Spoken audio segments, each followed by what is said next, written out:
Hi, my name is Richard Hyman. I'm the chef and owner of Fenix restaurant in Lodi.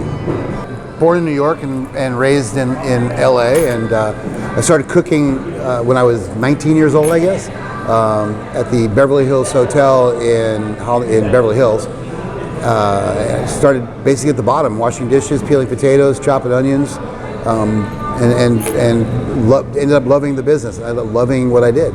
So that was back in 1979. So it's been 30 some odd years now that I've been doing this. I worked all over the country, in Florida, New York. I worked in LA, and now here in the Lodi, Stockton area for the last 12 years. And it's in my blood.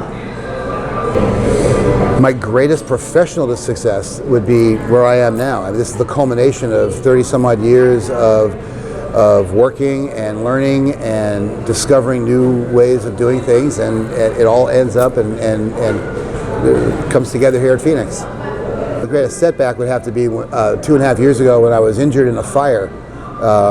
It made me wonder whether or not I could ever do what I love for the rest of my life. I had no use of my hands, and I was in the hospital for a long time and going through physical therapy and surgeries. So it was a period of time where it was pretty dark and a lot of disappointment and a major setback. And I had to, regain the use of my hands. And of course, in this business, my hands are my tools. So that would be, getting through that was one of the most amazing comebacks, I guess. The name, obviously, the Phoenix is a mythical bird that dies by fire and is reborn by fire well, it depends on who you're looking at, but every year. So this is sort of, it works into that. I mean, I was burned, I was out for a while, and now we're back. So this is sort of the rebirth from fire. Everything in the restaurant has some kind of a fire element to it.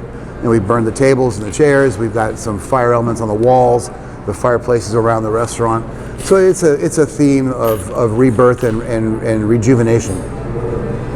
We were looking for spots for a long time. We started looking almost two years ago for a restaurant space, and it changed and mutated as we were going through the process of finding things. First, it was going to be a retail thing, and then it was going to be a small cafe. And this sort of popped up through a friend I went on a fishing trip with a couple of years ago, and it blossomed. I mean, it was half the size, and it ended up being twice the size of what we originally planned on. And when we got in, started doing construction, we found out that there were a lot of things that we didn't know in the beginning. We learned a lot during the process, so it sort of blossomed and became what it is now. We've been described as many things, but my take and my purpose for doing this has always been to take 30 years of cooking experience and put it all into one place. So we really can't pigeonhole ourselves into anything. We're certainly not fine dining, for the way I would explain it. Our prices are probably a little more expensive than family restaurant, but the product and the experience is from what I've garnered in 30 some odd years of cooking. You're going to find Asian influence. You're going to find Mexican influence. You're going to find French, and a lot of French influence, and just a lot of new, innovative ways of preparing simple, delicious, and elegant food. Well, it starts here at about 8:30, 9 o'clock in the morning. I go to check my emails. I check my orders from the night before. I check sales. A lot of just basic kind of regrouping for the day, planning. Hit the kitchen and start looking at prep lists and check in orders as they come in. Plan specials from what I'm getting in from the markets that day, and then just start getting ready for service. Really, it's a matter of getting vegetables prepped, getting fish and meat cut and portioned out, deciding on what I'm going to run that night for the special, and then we start lunch at 11 o'clock, and we'll serve anywhere from 20 to 60 people for lunch. Then we break the kitchen down, clean everything, start over for dinner, and it's a daily process. By dinner time, 5 o'clock, we're going to do 100 people for dinner. So it's an ongoing thing every day. It's different every day too, because the products are different. We're in a great part of California here. It's seasonal and it's fresh, and we're in the middle of farms and suppliers for ranches, meat and lamb. So it's always changing. It's always mutating. It's always evolving from month to month, from week to week sometimes. The most important thing about running a restaurant is staying on top of the details.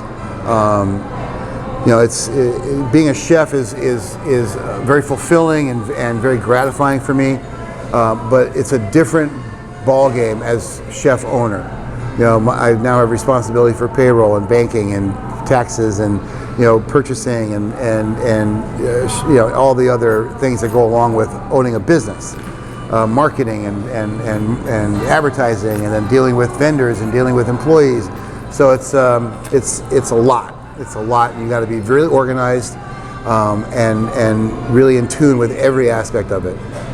The most essential thing in my kitchen, that without a doubt are the people that work in my kitchen. I can't do this myself. I have the ideas, I have the recipes, I have the ability to get the ball rolling, but these guys are what make it happen every single day. We've got tools back there that are essential, of course, but without a doubt, that's the people that I have back there that work with me every single day that make this happen. We came to Lodi, almost a year ago, at a time when I believe that Lodi is just burgeoning and just about to explode in agritourism and wine tourism. So I think we came at the right time, and we're getting a great response from people that are coming in, not only locals, but we're seeing a lot of people come in from out of town. We're seeing a lot of people come from the Bay Area that are here, wine tasting and just spending a nice day in this quaint little town of Lodi. And we've made a place for ourselves here, and we're serving not just locals, but people that are coming in from all over California. Aside from a unique atmosphere and a vibrant atmosphere and a very artistic and inspiring atmosphere, you're going to get food that you're not going to see anywhere else. We're thinking way outside the box here. You're going to experience things that you haven't experienced before. You get to try new things. It's constantly evolving. The menu's always changing. The products that we buy are always changing. So it doesn't get stale. It doesn't get stagnant. It's always exciting.